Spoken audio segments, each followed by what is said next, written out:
Welcome to The Other Side of the Page, a bookish podcast where we yap about the books we love and the songs that give us main character energy. We're here to sift through the chaos that is our TBR. And to let you know why a book might just be your next favorite read. I'm Britt, dramatic plot twist lover and champion for MMCs needing to be more pathetic and down bad. And I'm Hannah, reader of at least 5 books at once, accurate, and a detailed fantasy map enthusiast. Every Wednesday, press play on a brand new bookish episode. And stay up to date with the books we'll be covering by following us on social media at Other Side of the Page Pod over on TikTok, Instagram, Facebook, and Threads. Yes, and don't forget to follow, rate, and review the podcast a shining 5 stars on your preferred platform. It helps us so much with visibility. This week, we are celebrating the life of a showgirl. If you couldn't tell, if you're watching a clip, you got the mint, the orange. We're very celebratory here. Got the album over there. Hold for dramatic effect. Pause for dramatic effect.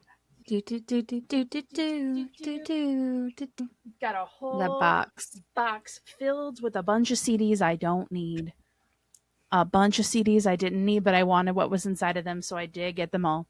It's okay. It's fine. So we are bringing you a late night talking episode where we're yapping about the new Taylor Swift album. And if you guys don't like the album, that is okay. I'm telling you, it is okay to click off this episode now.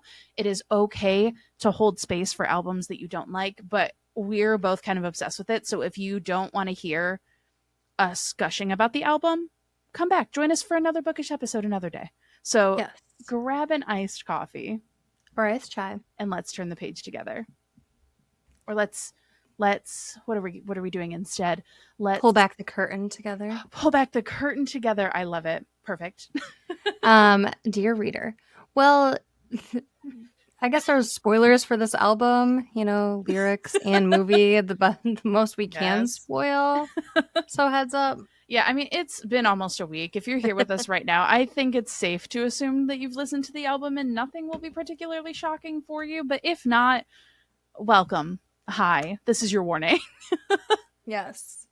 So it's actually romantic just how much we like to talk about Taylor Swift. It's so romantic and a little insane, but it's fine. All right, let's talk about our initial reactions. Totally. Life of a Showgirl coded. We're just very involved. Anything orange. Exactly. So initial reactions. So we did a listening party, not together just because of life, but we did a Spotify jam together and live texted with our friend Maddie as we were listening to the album. And my friend Ogan was also texting me on the side. And I think that Hannah and I had 2 very different initial reactions to the album. My initial reaction was, I am unsure about this. I have some songs that I really love. I have some bangers. It was similar to Midnight's, where I think that the aesthetic tricked my mind into thinking it was going to be something that it wasn't. So when I was listening to it, I was like, I don't know.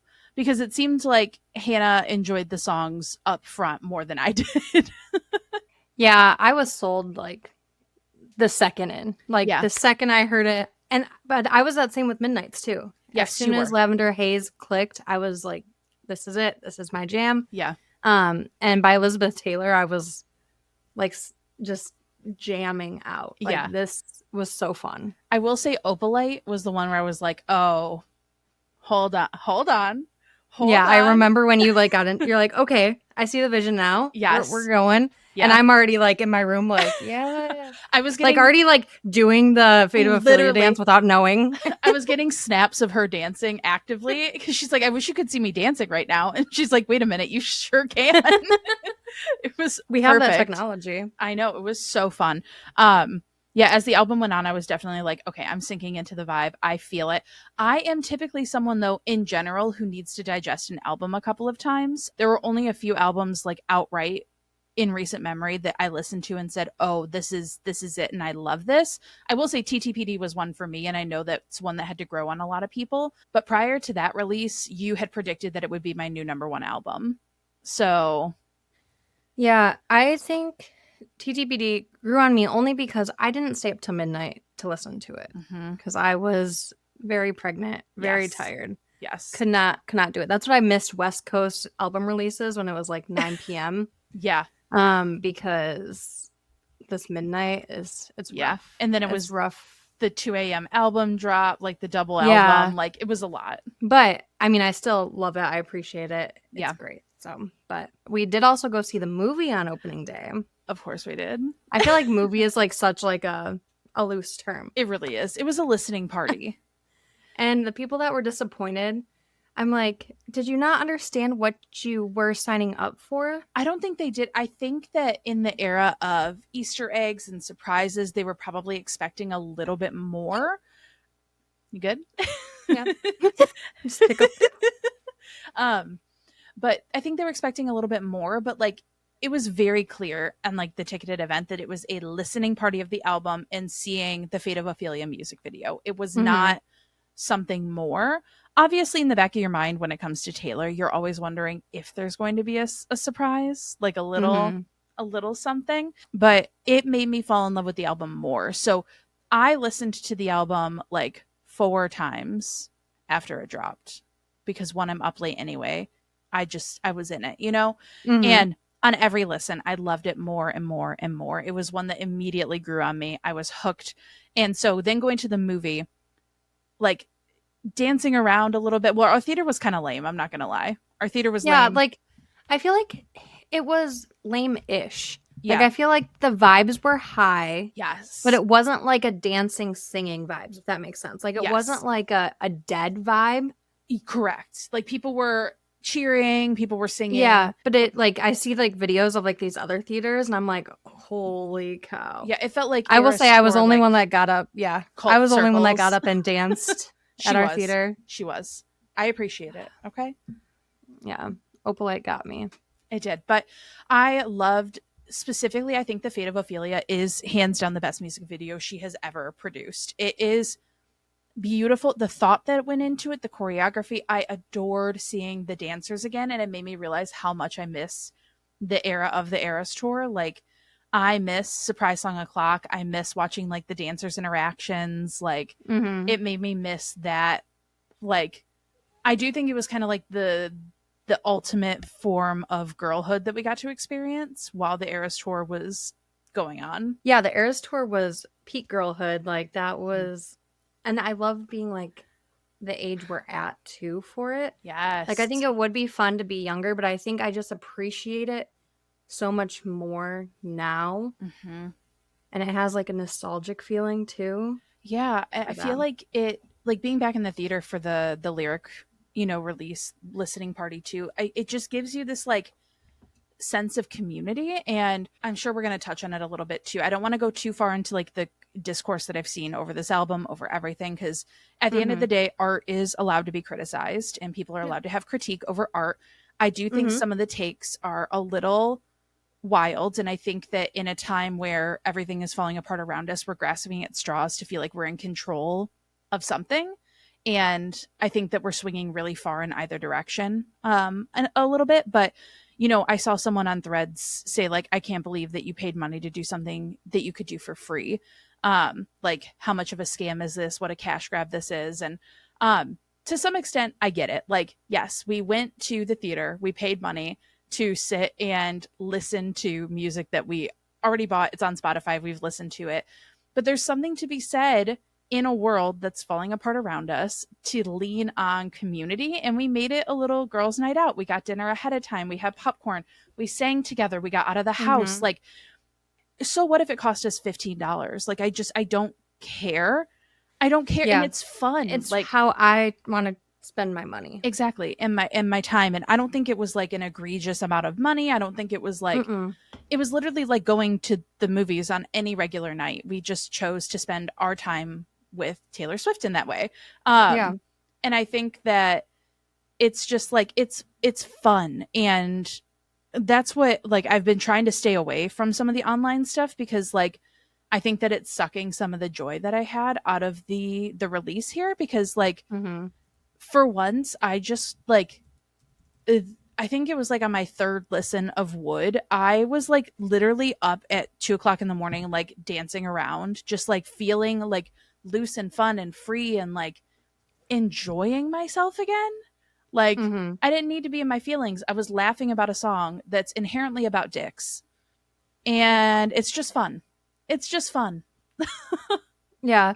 And I mean, Taylor Swift says it herself, like, you know, everybody's so punk on the internet, apathy is hot, you Hmm. know, everybody's cutthroat in the comments, and I feel like that just is like, okay, just take it down a notch. Like Yeah, it'll be okay. totally.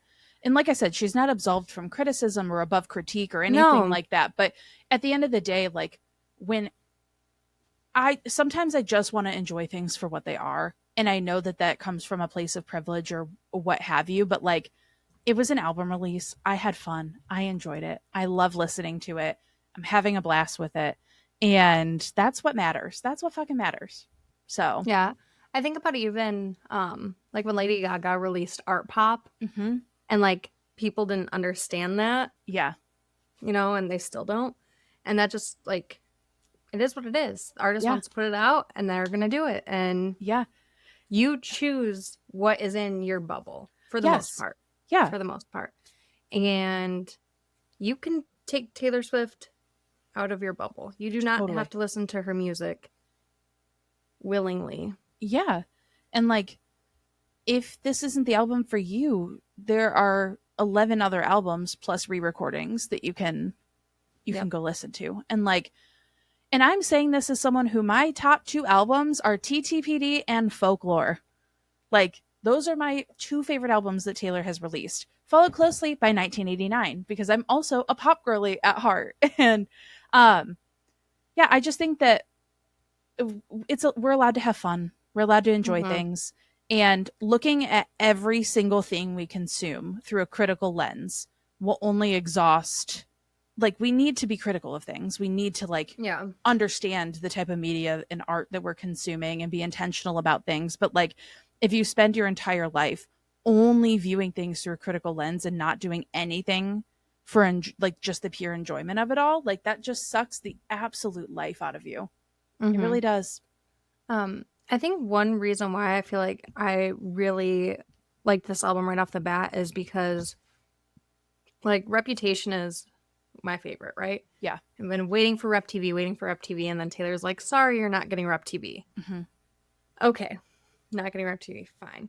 But then she puts out this album, and I'm like, I'll take it. Like, it's better than a re recorded Rep because Yeah. it's new music. Yeah. So I think that's why I had a lot of fun with it. Yeah. It's Once just I've been, accepted that we're not getting Rep TV. yes. I do think But that she gave she me this. will. I do think she will release vault tracks eventually. Like Yeah, I think she will too. I think she would do that. Because she mentioned it, and I think that she would, bring that to the table. No, and I've really enjoyed listening to her talk about the album. Like Mm-hmm. she did not do interview cycles for TTPD because she was on tour. And she did not do the type of promo that she did for it because the Eras tour was her promo. You know Yeah. what I mean? Um, so getting to see her again, like in these interviews, listening to these radio show interviews, and I just think it's fun. And I think my favorite like Easter egg that we got in like the behind the scenes from the movie was that she put her sourdough like in the music video, and she was Mm-hmm. talking about it like it was her child, and she was so Yes. excited. And like I just think that's so fun that like this absolute top of her game number one pop artist was excited because she got to bake sourdough and put it in her music video. Right. Yeah, I love the behind the scenes. I think it made me appreciate the music. I think I would have liked the music video either way, Yes. but just like seeing how it was filmed and the thoughts behind it, and um it was really cool to see. And I love that the Eras Tour dancers Yes. were a part of it too. It almost gave it that sense of nostalgia like you were talking about, like longing for like that time again. But Yeah. I also think it goes to show like how respected Taylor is by the people that work with her. And this is something that I've heard other people talk about a lot. And I don't think that if you're in the Taylor bubble, you really understand like the music industry is fickle and the entertainment industry will move on to the next best thing before you can blink. But her band has been with her since the Fearless era. And her Mm-hmm. backup singers, the Starlights, have been with her since Red, I believe. Um, A long time. Somewhere like that. And they've all stayed. And for all of her Eras Tour dancers to say, like, yes, I'll do another project with you. And Right? you also see them continuing to support her on socials, and like in an industry where usually you're on to the next job and you're moving and you're doing this. Like, I think it just goes to show how well she treats her team. And you can see it in the behind the scenes too. Like, she's hands on in a way that's like so engaging and is like, great job, everyone. And what I loved too was when she said, hey, can we do another take? I have more in me and I can do it better. Mm-hmm. Like, it's that type of work ethic and stuff that I think when we peel back the curtain, when, you know, we open the curtain on things, I think that's what's differentiated her in the industry after all these years, because she is a genuinely kind, respectful human being who respects like the space of being with creatives. Yeah. One thing I like noticed while watching the movie, Yeah. and somebody pointed out on TikTok, and I was like, that makes sense. Because I thought it was weird that they were using a click track. Mm-hmm. Then she was also singing it, and I didn't like put two and two together like when she was doing it. Yeah. And somebody on TikTok was like, well, the click track was for like the bigger productions with more people. And then when she was like singing the lyrics, it was like just her Eras Tour dancers, just like her like Yeah. crew, like in rehearsals. And I was like, just shows like how that trust and that like was built too. I thought was really cool. Yes, absolutely. I'm excited. Like, there are, at the time of we're recording this, she's going to be on Jimmy Fallon tonight. She was on Graham Norton. She's been on like BBC and all these ones. And she's going to be on Seth tomorrow. Or yes, when this airs. It'll be the next. Yeah. But I'm excited because I think that there are some interviews you can tell that they're, you know, digging. But when it came to like, we haven't really had a chance to talk about like the New Heights interview with Jason and Travis. And like, when she's with people that she trusts, that are not trying to do a gotcha moment, that are not trying to catch her in something, that are not trying to dig up information on her, she's so excited and open about her processes, and I really love that. Brew, I don't know if you follow him, but he is dating I think it's Anna Sitar. Yeah. So Brew on the radio, he was on The Circle, right? I think he was on The Circle. Yeah, I think that's what he was on. Yeah. And so he's a radio host, and I was listening to some of his interview with her, and you can tell he cares, and the questions that he asked got really good answers out of her because she was excited to answer them. And it makes me excited for like to see her on Jimmy Fallon, because we know Jimmy Fallon is a Swiftie.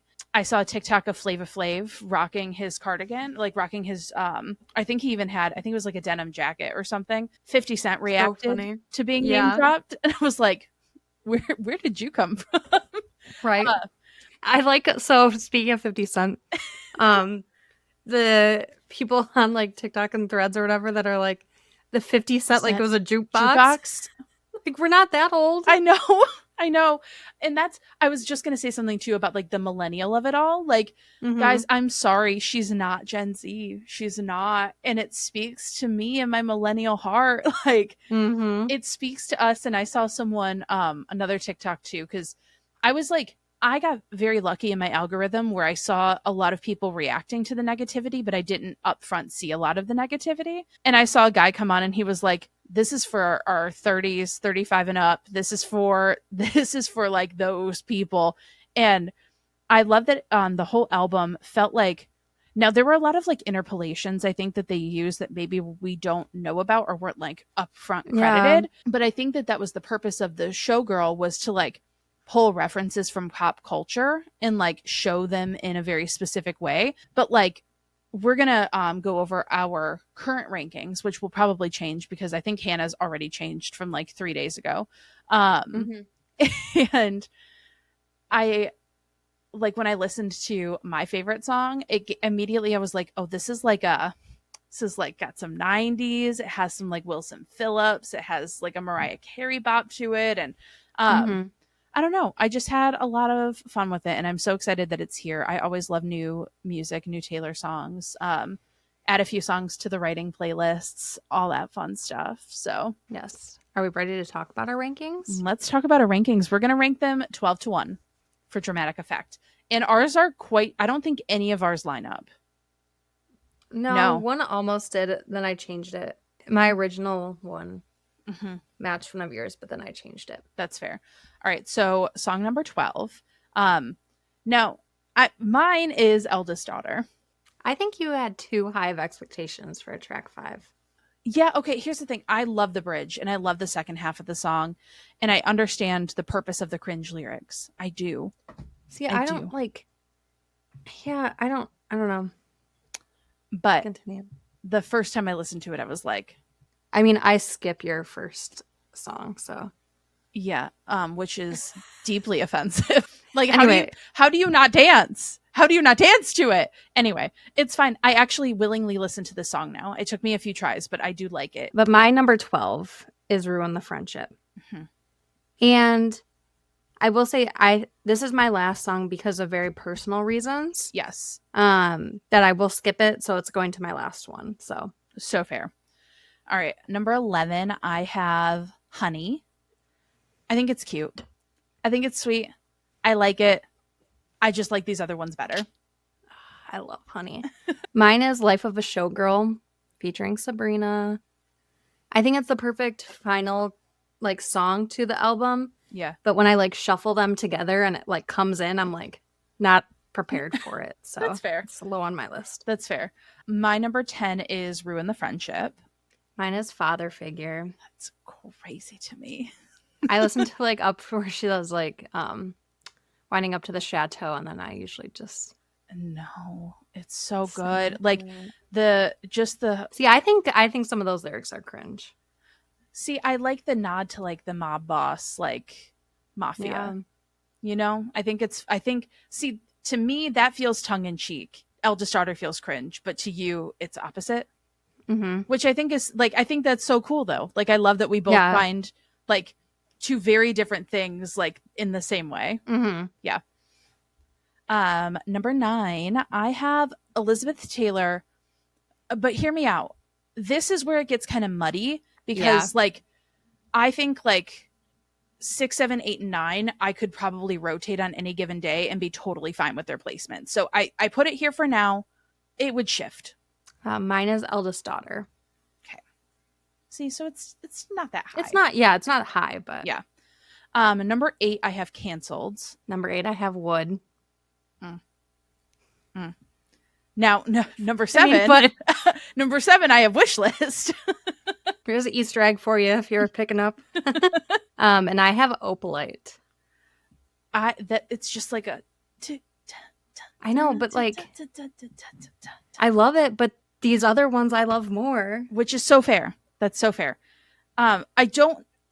Your number 6 though over Opalite confuses me, but that's because I don't like it as much.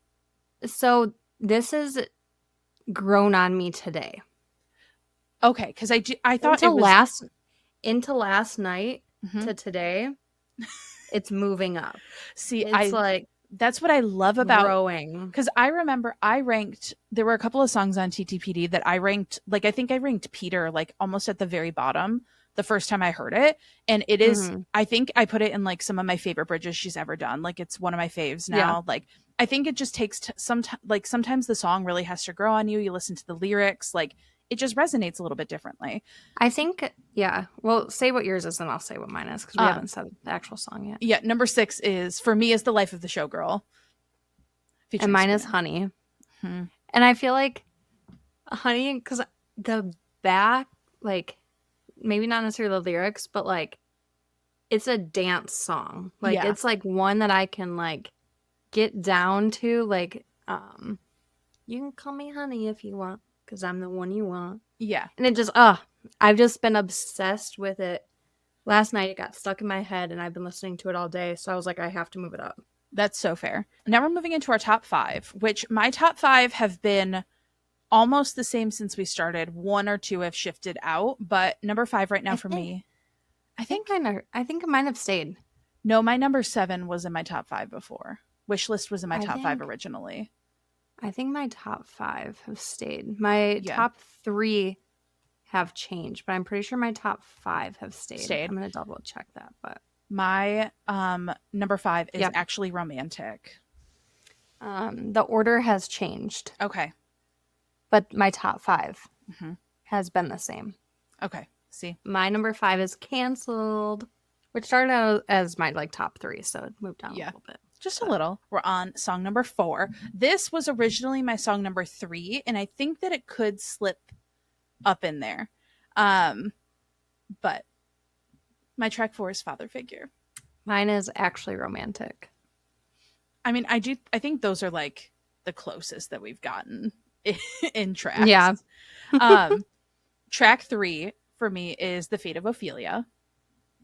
And mine's Elizabeth Taylor. And then track number two was the song that made me go, oh, this is a banger. Opalite. Mine's Fate of Ophelia. It's so good. And my number 1 song. Shocker to no one. Drum roll, please. Drum roll, let me knock on some wood. Knock on wood, baby. I fucking love wood. This song is so funny, but it's not just funny. It really does have that Wilson Phillips, Mariah Carey like bop to it. And so when it came on, immediately I was like, like, this is my shit. And what's yours? Mine is Wish List. And it's been my number 1 even before the album came out, which is very surprising. She claimed Wish List. I think I claimed, I couldn't remember if I claimed Father Figure or Eldest Daughter, so I'm going to say that I claimed Father Figure. Yeah. Because I just like it more. I think you said Father or Eldest Daughter, but no, it's fine. No, I'm pretty sure you said both. It's fine. So yeah, if you saw on our Instagram story the other day, we asked. Oh yeah, I gotta share those. Oh, we have to share the results, but we asked, whose ranking you thought was whose. Most people got it right. Hannah and I did try to throw some doubt by voting for the wrong one. Try to like throw it in there, but all of our friends messaged us separately, and they were like, girl, if Brit is not the one who has wood as number 1, like, and then even on my personal, because I reposted it, I had like 2 or 3 people message me and be like, I just know that wood is your favorite song. Like, I just know. Which everyone's, I don't know, like, you're definitely Wish List. I don't know what that says about me, but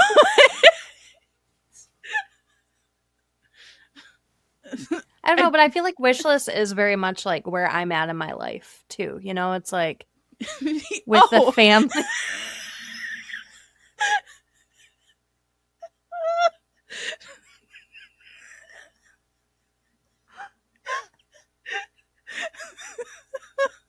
Yeah, totally. I mean, listen, if I could relate to wood right now, I'd be really happy. Unfortunately, I'm single. No eligible suitors. So, on this episode of The Dating Game, we have our contestant number 1. I live vicariously through the characters I write.